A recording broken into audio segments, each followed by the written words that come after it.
नमस्कार, news state UP Uttarakhand देख रहे हैं। अब आपके साथ मैं ऋतु। बुलेटिन की शुरुआत करेंगे बड़ी खबर के साथ। श्री कृष्ण जन्मभूमि शाही ईदगाह विवाद और इसी को लेकर आज इलाहाबाद हाईकोर्ट में सुनवाई होनी है। एडवोकेट कमीशन का यहां पर प्रारूप तय होगा। सर्वे के तरीके पर भी यहां पर फैसला हो सकता है, इसकी संभावना। 14 दिसंबर को हाईकोर्ट ने सर्वे की मंजूरी दी थी। तो देखिए किस तरीके से यहां पर यह खबर सामने आ रही है, जहां आज हाईकोर्ट में इसको लेकर सुनवाई होगी। इलाहाबाद हाईकोर्ट में तमाम दलीलें आज पेश की जाएंगी। बता दें कि श्री कृष्ण जन्मभूमि शाही ईदगाह विवाद का यह पूरा मामला है। आज इलाहाबाद हाईकोर्ट में सुनवाई होनी है। खबर पर जानकारी के लिए संवाददाता मानवेंद्र हमारे साथ जुड़ गए हैं। मानवेंद्र, देखिए जिस तरीके से पूरे विवाद को लेकर के खासतौर पर बता दें कि हिंदू पक्ष की तरफ से जो दलीलें रखी गई हैं, इसको लेकर मुस्लिम पक्ष ने कड़ा विरोध दर्ज करवाया था और आज पूरे मामले को लेकर सुनवाई होनी है। क्या अपडेट?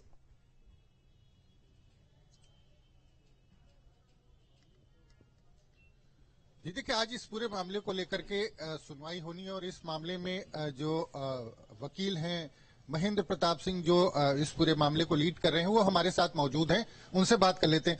सर, आज ये तय होना है एक पॉइंट की कमीशन जो बनेगा उसका क्या स्टेटस होगा, क्या उसका प्रारूप होगा, किस तरह से होगा, उसके बाद आगे की क्या रणनीति है? देखिए, पिछली डेटों में माननीय उच्च न्यायालय के द्वारा एक अभूतपूर्व आदेश पारित किया था और जिसमें कि कोर्ट कमीशन का आदेश पारित किए गए थे, लेकिन इसमें आज की तारीख नियत की गई थी और आज इसमें 3 सदस्यीय कमेटी एडवोकेट पैनल बनाया जाएगा और उसमें एडवोकेट पैनल्स के आज नाम क्लियर हो जाएंगे। इसके अलावा इसमें टाइम बताया जाएगा कि जब तक रिपोर्ट दाखिल करनी है, मथुरा ईदगाह का सर्वे कब होना है, ये सब आज एक्सप्लेन कर दिया जाएगा।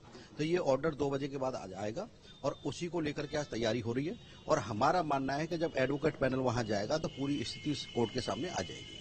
13.37 एकड़ का जो एरिया है, जिसमें 2.5 एकड़ में मस्जिद बनी है, तो वो हम पूरी डायमेंशन वहां नोट कराएंगे और लगभग हमने 1000 पन्नों की एक रिपोर्ट तैयार की है, फाइल तैयार की है। जब कोर्ट कमीशन वहां जाएगा तो हम उसको सौंपेंगे। उसमें पूरे रेवेन्यू रिकॉर्ड हैं, नगर निगम के रिकॉर्ड हैं, जितनी भी अब तक 1815 से लेकर के और अब तक जितनी भी रजिस्ट्रियां इस प्रॉपर्टी की हुई हैं वो सब हमारे पास हैं, तो वो हम सब उनको देंगे और इसमें विभिन्न इतिहासकारों की पुस्तकें भी हम उनको सौंपेंगे। तो हमने जितने भी तथ्य हैं जन्मभूमि के संबंध में, जो भी एविडेंसेस हैं, वो सब कलेक्ट किए हैं और कलेक्ट करने के बाद ये कोर्ट जो कमिश्नर जाएगा उसको हम देंगे। तो जिस तरह वाराणसी में ज्ञानव्यापी का सर्वे कमीशन के द्वारा किया गया, तो वही फॉर्मूला होगा, उसी तरह की टीम होगी, एक्सपर्ट्स होंगे, कौन कौन लोग इसमें शामिल हो सकते हैं? देखिए, ये तो अभी माननीय न्यायालय डिसाइड करेंगे कौन कौन लोग होंगे, लेकिन इसमें विशेषज्ञ होंगे, इस क्षेत्र के विशेषज्ञ होंगे जिन्होंने पहले कमीशन किए हैं और सिविल प्रक्रिया संहिता का एक प्रोविजन है कि कोई भी प्रॉपर्टी जो डिस्प्यूटेड होती है वहां कोर्ट कमिश्नर जाता है, तो उसके तहत ही कोर्ट कमिश्नर वहां जाएंगे और जो एक्सपर्ट्स होंगे वो पूरी वहां की देखरेख करेंगे, क्या प्रॉपर्टी कौन सी है, वहां का नक्शा बनाएंगे, प्रॉपर्टी का डायमेंशन होगा और वहां पर दोनों पक्ष और विपक्ष, वादी और प्रतिवादी लोग भी वहां मौजूद रहेंगे। तो हम कोशिश ये करेंगे कि जितने तथ्य हैं जिनको अब तक छुपाया गया, सत्य को सामने नहीं आने दिया गया, उस सभी तथ्यों को हम सामने लाने का प्रयास करेंगे। मुस्लिम पक्ष की तरफ से अगले दिन ही सुप्रीम कोर्ट में मेंशन किया गया था, हालांकि सुप्रीम कोर्ट ने कहा कि अभी ऑर्डर नहीं है हमारे पास। नहीं, सुप्रीम कोर्ट वो लोग गए थे, लेकिन सुप्रीम कोर्ट ने एंटरटेन ही नहीं किया उनको। कहा कि भाई कमीशन से आपको क्या दिक्कत हो रही है, होने दो कमीशन को, जाने दो क्या दिक्कत है, जब आपको कोई समस्या है तो हमको आके बताना। तो लेकिन वहां वो लोग चाहते हैं कि कोर्ट कमीशन नहीं होना चाहिए, कोई कोर्ट वहां जाएंगे तो सच्चाई सब सबके सामने आ जाएगी। तो वो जान के चाहते हैं कि इस मामले को लिंगर ऑन किया जाए किसी तरह से। जब ये डिस्ट्रिक्ट कोर्ट में चल रहा था तो हाई कोर्ट आ गए थे, हाई कोर्ट में मैटर आ गया तब सुप्रीम कोर्ट जा रहे हैं, सुप्रीम कोर्ट में चला गया है तो कहते हैं डिस्ट्रिक्ट कोर्ट में चलना चाहिए। तो उनके पास कोई डॉक्यूमेंट नहीं है, they have not a single document, आज तक कोई डॉक्यूमेंट वो दाखिल नहीं कर पाए। तो जान के लिंगर ऑन करने के उद्देश्य से बार बार नई रणनीति बनाते हैं। तो ये उनका एक टैक्टिस है, क्योंकि कागज उनके पास कोई है नहीं, तो इसीलिए वो चाहते हैं कि मामला ऐसे ही लटकता चलता है। एक सवाल ये है कि अब जिस तरह से कोर्ट कमीशन होने जा रहा है, इसके अलावा जो सारे ओरिजिनल ट्रायल हैं वो इलाहाबाद हाईकोर्ट उनको एंटरटेन कर रहा है, यहाँ पर सुनवाई हो रही है जो मथुरा जिला न्यायालय में हो रहे थे। तो क्या लगता है अब स्पीडी ट्रायल हो पाएगा, तेजी से इस मामले को तय कर पाएगा कोई? देखिए, ये करोड़ों हिंदुओं की आस्था का, श्रद्धा का सवाल है, लोगों की श्रद्धा इससे जुड़ी है। अयोध्या के मामले में बड़े लंबे समय तक लोग संघर्ष करते रहे और उनको कुछ नहीं मिला और चले गए। अब वो स्थिति नहीं होनी चाहिए। हमने माननीय न्यायालय से अनुरोध किया था कि इसका शीघ्र समाधान होना चाहिए। आज हिंदू सनातनी इंतजार करने के पक्ष में नहीं है, तो अब स्पीडी ट्रायल हो रहा है और उच्च न्यायालय के द्वारा शीघ्र ही इसको निस्तारित किया जाएगा और इसके बाद हाई सुप्रीम कोर्ट जाएगा मामला, तो सुप्रीम कोर्ट से शीघ्र निस्तारित हो जाएगा। तो इसमें अयोध्या जैसा लंबा चौड़ा कई जनरेशन से निकल गई चली गई और मंदिर नहीं बन पाया, तो वो इसमें नहीं होने वाला है। इसमें शीघ्र समाधान होगा। क्विक जस्टिस की हमारी तमन्ना थी, क्विक जस्टिस इसमें होने जा रहा है और क्विक जस्टिस होगा तो भगवान का जैसे राम का अयोध्या में मंदिर बन रहा है तो लोगों की बड़ी आशा है ऐसे ही शीघ्र मंदिर श्री कृष्ण जन्मभूमि पर भगवान श्री कृष्ण का बनेगा, ऐसा हमारा मानना है। और जिस तरह से लोग ये घुमाने का प्रयास कर रहे हैं, एक्सपीडाइटली केस को सुना जा रहा है, तो ये सुनने करके और लोगों में बड़ी आशा है इसके प्रति। करोड़ों हिंदू जुड़े हैं, देश विदेश से लोग इसको देख रहे हैं क्योंकि आस्था है इस भगवान कृष्ण के प्रति। और ये स्पेसिफिक स्थान है भगवान का, जब भगवान प्रकट हुए, कोई मामूली स्थान नहीं है ये, यहाँ भगवान प्रकट हुए थे, स्पेसिफिक स्थान है और लोगों की बड़ी आशा अपेक्षा है इस स्थान से। तो अब ये मामला चल रहा है और मैं मानता हूं कि इसकी शीघ्र सुनवाई हाईकोर्ट के जिस बेस से हो रहा है तो शीघ्र निस्तारण होगा। और इसके बाद हम आर्कोलॉजी सर्वे ऑफ इंडिया से भी सर्वे कराएंगे इसका, क्योंकि आर्कोलॉजिकल सर्वे ऑफ इंडिया से सब सर्वे होगा। जैसे काशी में सर्वे हुआ, आज उसकी रिपोर्ट शायद सबमिट हो रही है, तो जैसे वहां के सभी तथ्य, जमीन के अंदर क्या है, दीवारों पर क्या है, पत्थरों की कार्बन डेटिंग तरफ से एक पॉइंट ये भी रखा गया था कि जो प्रतीक है, हिंदू चिन्ह वहां पर हैं, जो आस्था से जुड़े प्रतीक है, उनको नष्ट करने का प्रयास किया जाए। देखिए, हमने इसको जो जितने प्रतीक चिन्ह वहां बने उसके फोटोग्राफ वीडियोग्राफी हमारे पास है।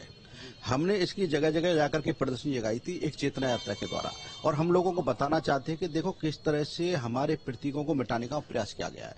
तो कुछ प्रतीक मिटा भी दिए गए हैं, तो हमारा उद्देश्य है कि उन जो प्रतीक मिटा दिए गए उनकी स्थान बना हुआ है, इरेज कर देंगे उस स्थान को। हम जब कोर्ट कमिश्नर जाएंगे या एसआई सर्वे होगा तो हम सबको नोट कराएंगे। एक तरह से एविडेंस से छेड़छाड़ कैसे? बिल्कुल 100% एविडेंस से छेड़छाड़ है, क्योंकि वो मस्जिद नहीं है, वो मंदिर है। ये किसी भी कीमत पर उसको शाही ईदगाह दिखाना चाहते हैं, लेकिन शाही ईदगाह वो है नहीं। वहां की पूरी दीवारों पर जब हम जाएंगे तो पूरी दीवारों पर हिंदू प्रतीक बने हैं, और हिंदू प्रतीकों को कहां ले जाओगे आप?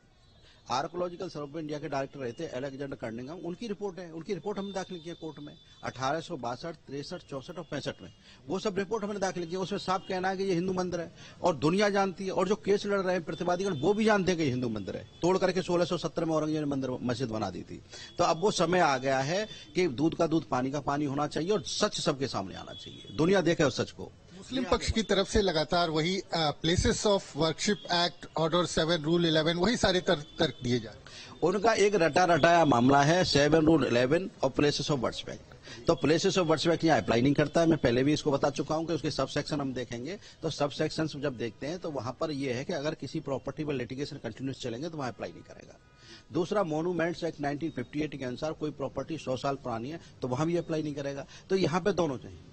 तो अगर कोर्ट ने देखा 7 रूल 11 को खारिज कर दिया और कोर्ट कमीशन का आदेश पारित कर दिया, तो ये ज्यादा झूठ, इधर उधर की बातें, प्रोपोगंडा, ये सांप्रदायिक सौहार्द खराब हो जाएगा। कोर्ट जाने सांप्रदायिक सौहार्द खराब होता है क्या? जो पीड़ित पक्ष होता है वो पीड़ित से कोर्ट जाता है। तो ये सब बेकार की बातें हैं। सच सबके सामने आने वाला है, आपके सामने भी आएगा, मेरे सामने आएगा, इस दुनिया देखेगी सच को। आज वो समय आ गया है कि सनातन की जीत होने वाली है, मंदिर बनेगा यहाँ पर। और जो जिस तरह से गुमराह करके लोगों ने, जिस तरह से गुमराह करके सत्य को आने नहीं दिया, सांच को आंच नहीं होती है, एक दिन सत्य सबके सामने आ जाता है। आज क्या आपकी तरफ से और इस पूरे मामले पर कोर्ट में रखा गया था जो पक्ष रखा? आज हम बहुत सारी बुक भी लेकर आए हैं। माननीय न्यायालय के सब मासरे आलमगीरी है, साकी मुस्तक खान थे जो औरंगजेब के दरबारी थे, उनकी पुस्तक भी हम पेश करेंगे। आज आर्कोलॉजिकल सर्वे ऑफ इंडिया के डायरेक्टर अलेक्जेंडर कर्निंघम की किताब भी पेश करेंगे, उनकी रिपोर्ट्स दाखिल करेंगे। तो बहुत सारी बुक्स लेकर के आए हैं और बहुत सारे एविडेंसेज लेकर आए जो माननीय न्यायालय के सामने रखेंगे। सारे आलमगीरी की बात हो रही है, उसमें लिखा हुआ है ऐसा बताया जाता है, क्या आपने उसमें? मासरे आलमगीरी हमारे पास है, उसमें पूरा वर्णन लिखा हुआ है और पूरा दिया हुआ है कि किस तरह से मंदिर को तोड़ करके मस्जिदें बनाई गई, किस तरह से मूर्तियों को ले जा करके आगरा की जामा मस्जिद में उनको गाड़ दिया गया, उसको गाड़ दिया गया वहां पे, उसकी भी आज सुनवाई हो रही है। डॉक्यूमेंटेड है सारी चीज, एक बुक में इसका वर्णन है। हमने जितनी भी पुस्तक की, एफएस ग्राउज की मेमोयर मथुरा हो, साकी मुस्तक खान की हो, उत उल्फी की तारीख यामनी हो, जितनी भी बुकें हैं हमने सब बुकें दाखिल की हैं। सर जयदुल्ला सरकार की किताबें दाखिल की है, केडी वाजपेयी की किताबें दाखिल की है, प्रभुदयाल मित्र की किताब दाखिल की है, होन्स चीनी यात्री होन्सांग फाइयान की किताबें दाखिल की हैं। हमने इब्न बतूता की इंडिका दाखिल की है, इटालियन इतिहासकार थे मनुची, उनकी किताबें दाखिल की हैं, फ्रांसीसी इतिहासकार थे बनियर, उनकी किताबें दाखिल की। क्या साबित करती हैं किताबें? ये सब साबित करती हैं कि ये मंदिर था। 13.37 एकड़ जमीन थी जो कटरा केशव देव, वो हिंदुओं का मंदिर था, बहुत ही भव्य और दिव्य मंदिर था, जिसको तोड़ करके मस्जिद बनाया गया। ये क्लियर है, हर किताब में मेंशन है। और ये मैं नहीं कह रहा हूं, ये मुस्लिम इतिहासकार कह रहे हैं, मुगल इतिहासकार कह रहे हैं। इस बात को कह रहे हैं विदेशी इतिहासकार, चाहे मनुष्य हो, चाहे बर्नियर हो, चाहे इब्न बतूता हो, चाहे होनसांग हो, चाहे पाईजान हो। विदेशी इतिहासकारों को आप नकार देंगे? हिंदू इतिहासकार को तो आप कहेंगे बना दिया होगा, लेकिन विदेशी इतिहासकारों को कहां ले जाएंगे? तो अब वो समय नहीं रहा बरगलाने का समय। ये अयोध्या नहीं है, हम इतना इंतजार करेंगे, हम शीघ्र मंदिर बनाएंगे, हमने सब तथ्य रखे हैं सब, और न्यायालय में इसीलिए आए। अब दूध का दूध पानी का पानी होगा सबके सामने, और ये प्रोपेगेंडा नहीं चलने वाला है कि हाई कोर्ट जाएंगे, सुप्रीम कोर्ट जाओ, कहां तक जाए, सुप्रीम कोर्ट आई वहां स्वागत करेंगे आपका।